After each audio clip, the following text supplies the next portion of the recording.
우리 이 시간에는 동영상을 하나 보려고 합니다. 우리 로라 윌킨스라는 여자 다이빙 선수가 올림픽을 앞두고 한 3개월 전에 그 다리 뼈에 부상이 있어서 7주 동안 병원 신세를 져야 됐는데, 그가 정말 하나님의 그 말씀을 붙잡고 그 다이빙을 하는 순간까지도 하나님 말씀을 붙잡음으로 하나님의 기적을 체험한, 믿음으로 또 말씀으로 산 그의 모습을 우리 동영상으로 잠깐 보시겠습니다. Her family training for this time to see if she can win an individual Olympic gold. She has worked very hard in the last 4 years to come to this spot to try and win that first gold medal individually.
Of the last 8 Olympic gold medals awarded in this sport. Well, who would have thunk it? Laura said all along that if she did that fourth round dive for above 7.5 or 8, a back 2.5 somersault with 1/2 twist, she has the high degree of difficulty. She equals the degree of difficulty of the 2 Chinese in this round at 3.0. Is it going to be good enough to get the gold medal? Is it going to be good enough? Laura Wilkinson thinks it might be. She's gone straight in. She made a...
인간의 생각으로는 불가능했지만 그는 하나님 말씀을 믿고 나갈 때 하나님께서 살아있는 그 믿음을 경험할 수 있도록 인도해 주셨다는 것입니다.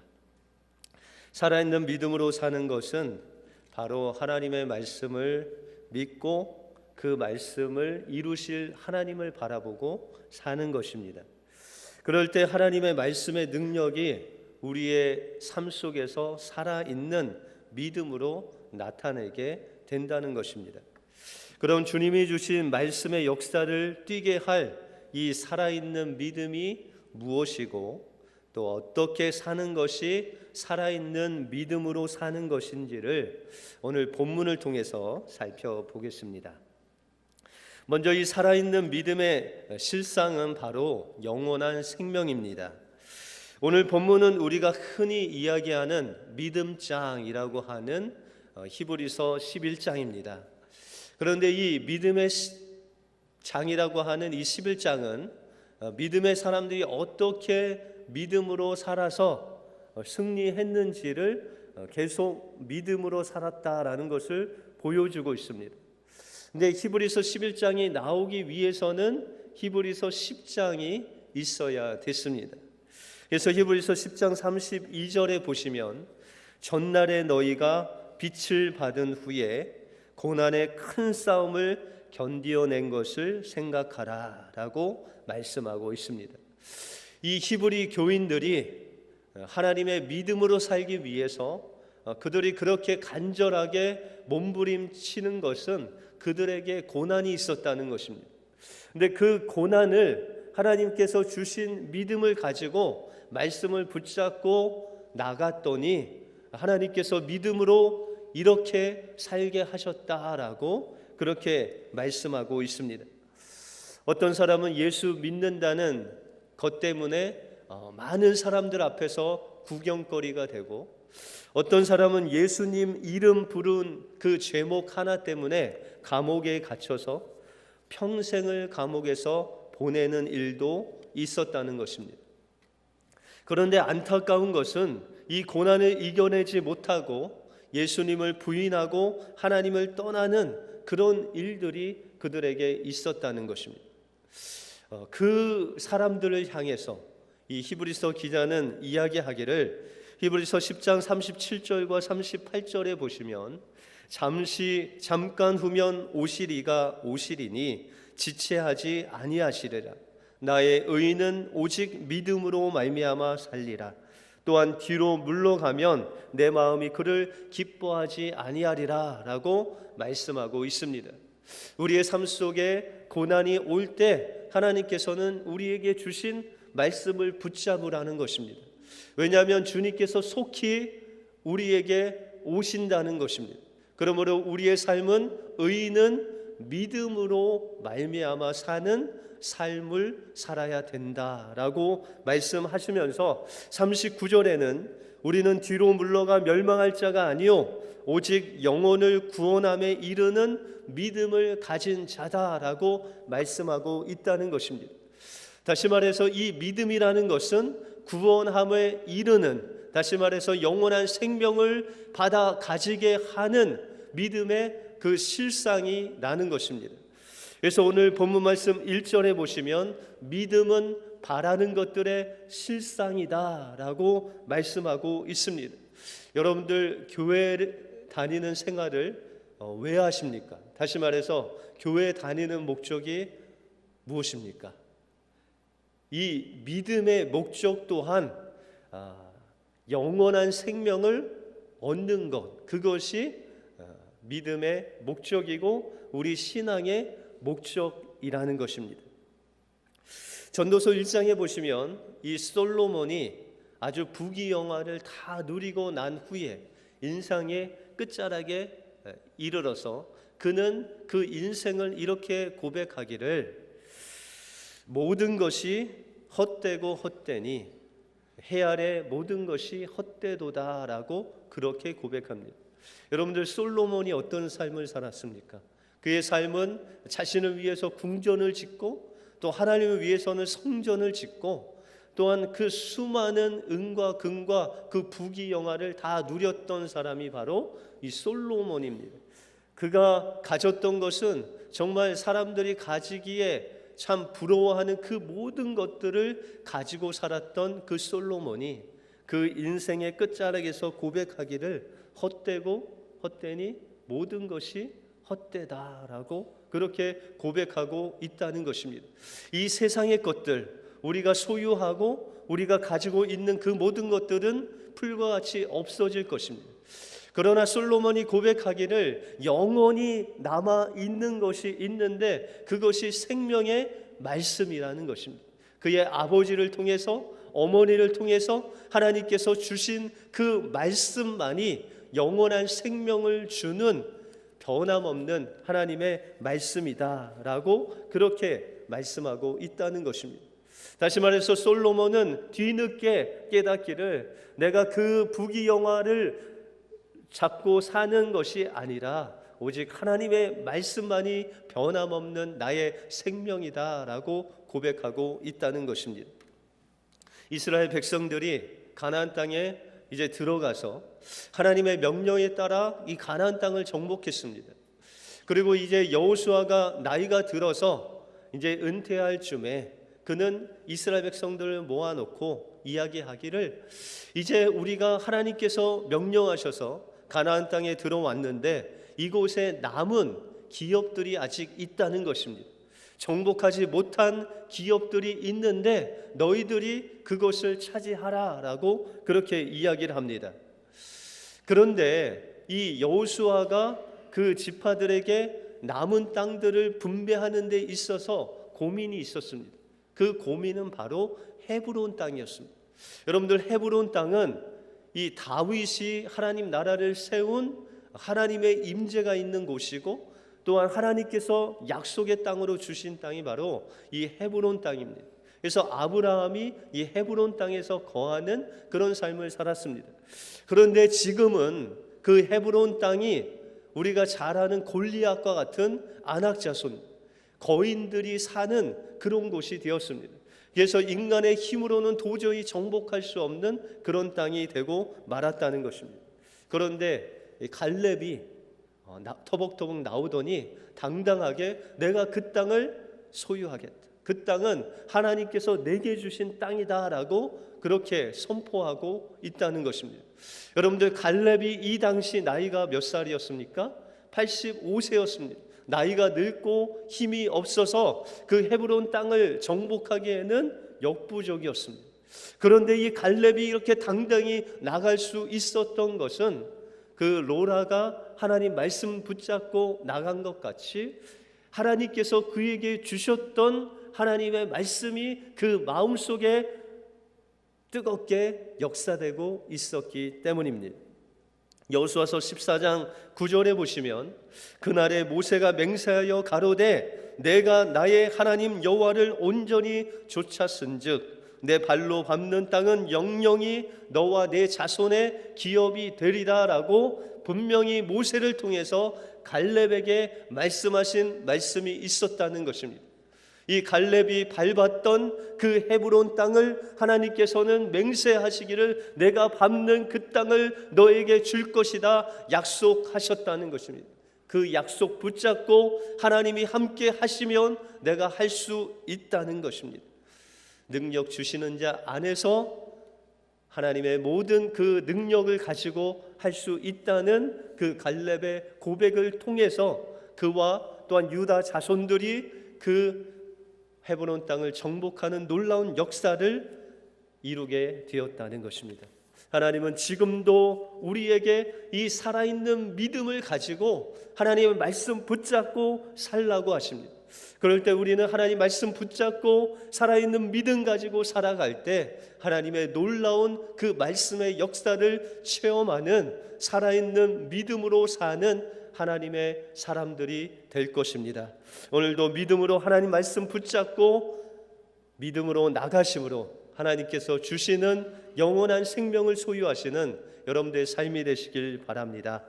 둘째로, 살아있는 믿음의 증거는 하나님의 말씀인 하나님의 권리 증서를 소유하는 것입니다.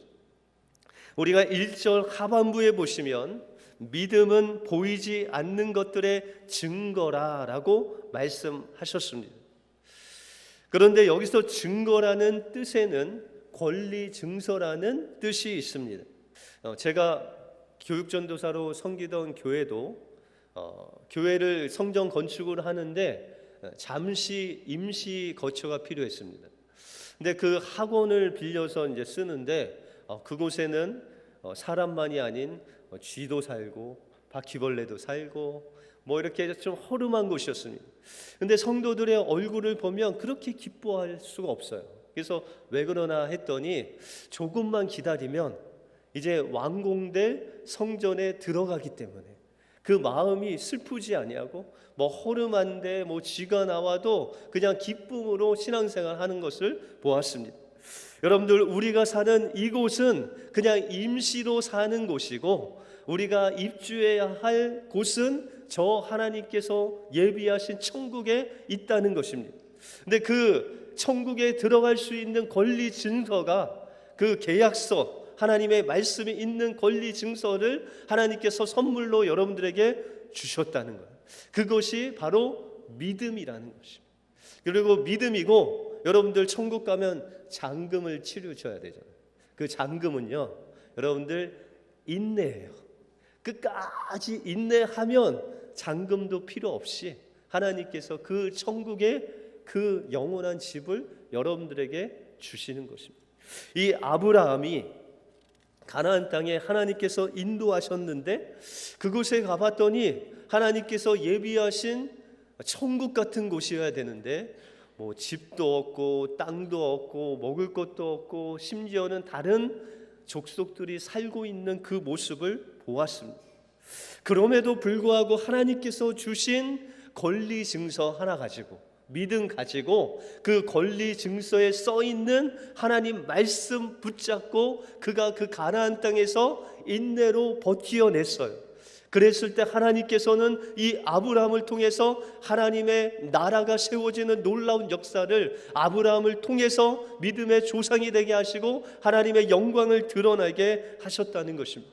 오늘 읽지는 않았지만 9절 10절에 보시면 믿음으로 저가 외방에 있는 것 같이 약속하신 땅에 우거하여 동일한 약속을 유업으로 함께 받은 이삭과 야곱으로 더불어 장막에 거하였나니 이는 하나님의 경영하시고 지으실 터가 있는 성을 바랐음이니라 라고 말씀하고 있다는 것입니다. 아브라함의 눈에는 보이지 않았습니다. 하나님께서 예비한 그 새 예루살렘이 보이지 않았는데 믿음의 눈으로 그것을 주실 것을 바라보았다는 것입니다. 그리고 그것을 붙잡고 살아갈 때 하나님께서는 그 아브라함이 죽은 후에 그 새 예루살렘 성으로 그를 인도해 주셨다는 것입니다. 그러므로 여러분들 이 세상에 살 때 조금 세상 사람들이 볼 때 조금 허술하고 약간 좀 이렇게 반짝반짝 빛나지 않는 집에 살더라도 여러분들 실망하지 마시기 바랍니다. 여기는 잠시 있다가 갈 그런 임시 장소이기 때문입니다. 여러분들 이 세상에서 그냥 나그네 인생으로 사는 곳이 바로 이 세상이기 때문에 하나님께서 우리를 위해서 예비하신 그 새 예루살렘 성을 바라보면서 여러분들 이 세상에 살 때 당당하게 또한 믿음으로 살아가시는 여러분들의 삶이 되시길 바랍니다. 그럼 우리는 믿음으로 어떻게 사는 것이 살아있는 믿음으로 사는 것이겠습니까? 오늘 5절에 보시면 에녹은 죽음을 보지 않고 옮기었으니 하나님이 저를 옮기심으로 다시 보이지 아니하니라. 저는 옮기우시기 전에 하나님을 기쁘시게 하는 자라 증거를 받았느니라 라고 말씀하고 있습니다. 이 에녹이 살 때 그가 주님과 동행했는데 300년 동안 동행하면서 그를 증거하기를 하나님을 기쁘시게 하는 자라고 증거했다는 것입니다. 그러면 이 에녹은 어떤 삶을 살았길래 하나님과 동행하는 삶을 살 수 있었겠습니까? 여러분들 창세기 5장에 보시면 어떤 현대인 성경이 이렇게 번역했습니다. 에녹은 65세에 무드셀라를 낳고 하나님과 깊은 교제를 하면서 자녀를 낳았고 300년 동안 하나님과 깊은 교제를 나누다가 하나님이 그를 데려가셨다라고 말씀하고 있습니다. 여러분들, 하나님과 동행한다는 것, 어떤 목사님은 그런 설교를 하시더라고요. 하나님과 동행하는데 하나님과 소풍도 가고 하나님과 단풍 구경도 가고 하나님과 그것이 동행하는 삶이다라고 말씀하십니다. 여러분들, 하나님과 단풍 구경 하신 적 있으세요? 예, 하나님을 바라보면서 단풍 구경하며 하나님과 동행한 건데, 우리가 보이지 않는 하나님과 동행한다는 건 그냥 동행하는 것이 아니라 여기는 깊은 교제가 있어야 된다라고 말씀하고 있습니다. 그래서 우리가 6절에 보시면 믿음이 없이는 하나님을 기쁘시게 못하나니 하나님께 나가는 자는 반드시 그가 계신 것과 또한 그가 자기를 찾는 자에게 상 주시는 이심을 믿어야 될지니라 라고 말씀하고 있다는 것입니다.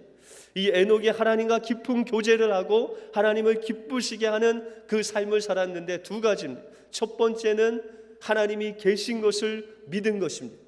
여러분들, 오늘 예배하는 이 시간 여러분들과 함께 하나님이 함께 하시는 것을 믿습니까? 그것이 바로 깊은 교제의 시작이라는 것입니다. 에녹이 어디를 가든지 무엇을 하든지 하나님 계신 것을 믿었습니다. 그곳에 하나님께서 자기와 함께 한 것을 믿고, 또한 두 번째는 그가 하나님께 나갈 때에 상 주시는 자임을 믿었다라는 것입니다. 여러분들, 하나님을 찾는 자에게 상 주시는 이심을 믿었는데, 여기서 원어를 보면 하나님을 찾는데 그 찾는데 앞에 부사가 하나 있습니다. 그것은 간절하게 찾았다는 것입니다. 여러분들, 에녹이 하나님을 찾는데 정말 오늘 하나님 만나주시지 아니하시면 내가 살아갈 수 있는 힘이 없습니다. 오늘 여러분들 예배 나올 때 하나님, 오늘 하나님 저 만나주시지 않으면 저 밖에 나가지 않겠습니다. 그런 마음으로 오신 분 있습니까? 여러분들, 그것이 간절하게 찾는 거예요. 오늘 예배를 통해서 하나님 우리 만나주시 아니하시면 제가 집으로 돌아가지 않겠습니다. 하나님, 여기서 하나님 만나야 되겠습니다. 간절하게 하나님을 찾고 또 찾았다는 것입니다. 에녹이 그의 삶 속에서 그 연약함을 늘 주님 앞에 고백하고, 하나님이 한시 동안도 나와 함께하지 아니하시면 나는 살 수 없사오니 주님 함께해 달라고 그렇게 간절히 기도하면서 나갈 때 하나님께서는 그를 만나주시고 그 빛이신 하나님이 에녹을 찾아와 주셨다는 것입니다. 그래서 요한 1서에 보시면 하나님과 친밀한 교제를 나누는 방법에 대해서 말씀하시면서 요한 1서 1장 7절에 보시면 저가 빛 가운데 계신 것 같이 우리도 빛 가운데 행하면 우리가 서로 사귐이 있고 그 아들 예수 그리스도의 피가 우리를 모든 죄에서 깨끗게 하신다라고 말씀하고 있습니다. 다시 말해서 우리가 주님을 간절하게 찾고 찾으면 그 빛 대신 주님이 우리를 찾아오신다는 것. 빛 대신 주님이 우리를 찾아오시면 우리의 죄악된 모습이 드러나고 그 죄악된 모습을 하나님 앞에 자백하면 하나님과 우리 사이에 누가 계시죠? 예수님이 계셔서 예수님이 하나님에게 그렇게 말씀하십니다. 우리의 죄를 자백할 때 하나님, 제가 저 사람을 위해서 십자가에서 6시간 동안 피 흘려 저들의 죄를 용서했습니다. 용서해 주십시오 라고 하면 하나님께서 우리의 죄를 사해 주신다는 것입니다. 그 사해 주시는 그 기쁨 가지고 하나님의 보좌 앞에 나가 하나님과의 깊은 교제를 나눌 때 바로 그것이 하나님을 찾고 또한 하나님 안에서 죄사함을 받고 그 은혜에 따라서 그 은혜의 보좌 앞에서 하나님과 교제할 때, 말씀을 붙잡고 기도할 때 그것이 바로 하나님과 동행하는 삶이다라고 말씀하고 있다는 것입니다. 그래서 에녹은 300년 동안 매일매일 하나님을 찾고 자신의 연약함을 고백하고 하나님께서 은혜 주시면 그걸 가지고 하나님과 동행하는 삶을 무려 300년 동안 매일매일 살았다는 것입니다. 그랬더니 하나님께서 이 에녹을 죽음을 보지 않고 그를 데리고 갔다는 것입니다. 여러분들, 하나님께서 여러분들에게 원하시는 것, 이 살아있는 믿음을 소유하는 것입니다. 살아있는 믿음이란 우리가 바라고 소원하는 그 영원한 생명이 우리의 삶 속에서 실제적으로 역사되어 사라지는 것입니다. 살아있는 믿음이란 보이지 않는 증거인 하나님 나라의 권리 증서를 붙잡고 그 속에 있는 하나님 말씀을 한 구절 한 구절 읽으면서 하나님께서 우리에게 주신 그 말씀 붙잡고 천국을 향하여 살아가는 믿음입니다. 이 살아있는 믿음으로 하나님과 동행하기 위해서 하나님을 간절히 찾아야 됩니다. 우리의 연약함을 그냥 하나님 앞에 내려놓고 부르짖을 때 하나님께서는 우리와 동행해 주실 뿐만 아니라 우리의 삶을 통하여 영원한 생명 가운데로 우리를 인도해 주실 것입니다. 이 하나님이 허락하신 살아있는 믿음 가지고 주님과 동행하시는 여러분들의 삶이 되시길 바랍니다.